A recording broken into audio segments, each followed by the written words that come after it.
আমরা এবারের রথযাত্রায় সরকারিভাবে আমরা সক্রিয়ভাবে অংশগ্রহণের সিদ্ধান্ত নিয়েছি।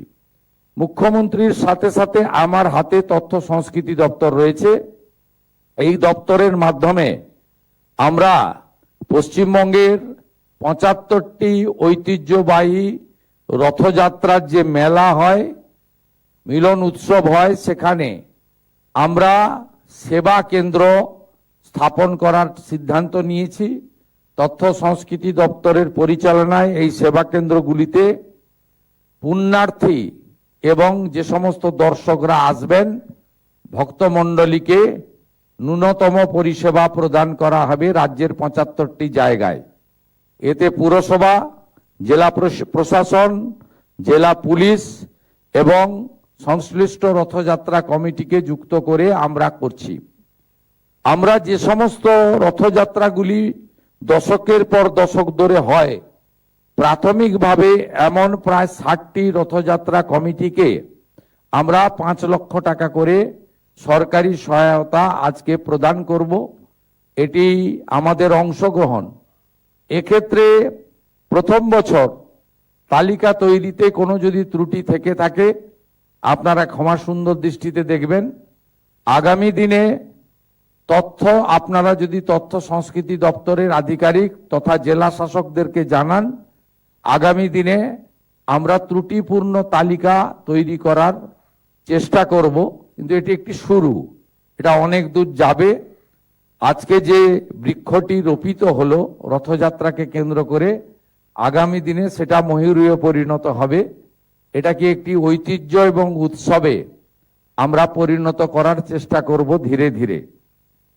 আপনাদের আমি যে সমস্ত ঐতিহ্যবাহী রথযাত্রা কমিটি আজকে সরকারের এই সামান্য যোগদানে কিছুটা উপকৃত হলেন, তাদেরকে আমি বলবো যে পুরনো ঐতিহ্যবাহী রথগুলো রক্ষণাবেক্ষণ সংস্কারের প্রয়োজন রয়েছে। সেই কাজে আপনারা এই সামান্য অর্থ ব্যয় করবেন, এটা আমি আশা করব। অনেক জায়গায় বিশেষ করে কাঠের নির্মিত রথগুলিতে সংরক্ষণের প্রয়োজন রয়েছে। আমি একটি জায়গা থেকে খবর পাই, অতএব সেটাতে আপনারা করবেন। ভবিষ্যতেও সরকার এই ক্ষেত্রে তার হস্ত প্রসারিত করবে। এবারের বাজেটে আমরা তীর্থক্ষেত্র সার্কিট নামে একটি ব্যবস্থা রেখেছি। আমাদের ঐতিহ্যশালী মঠ মন্দির ইত্যাদি সংস্কার এবং মুর্শিদাবাদের কিরিটেশ্বরী সহ অনেকগুলি প্রাচীন মন্দির যার পুরনো ঐতিহ্য এবং ইতিহাস রয়েছে, তাদের পুনর্সংস্কার এবং হেরিটেজের আওতায় আনার ক্ষেত্রে আমরা উদ্যোগ গ্রহণ করেছি। এক্ষেত্রেও আগামী দিনে পশ্চিমবঙ্গে এই তীর্থক্ষেত্র সার্কিটের ক্ষেত্রে গুরুত্বপূর্ণ কাজ হবে আগামী 2 বছর ধরে।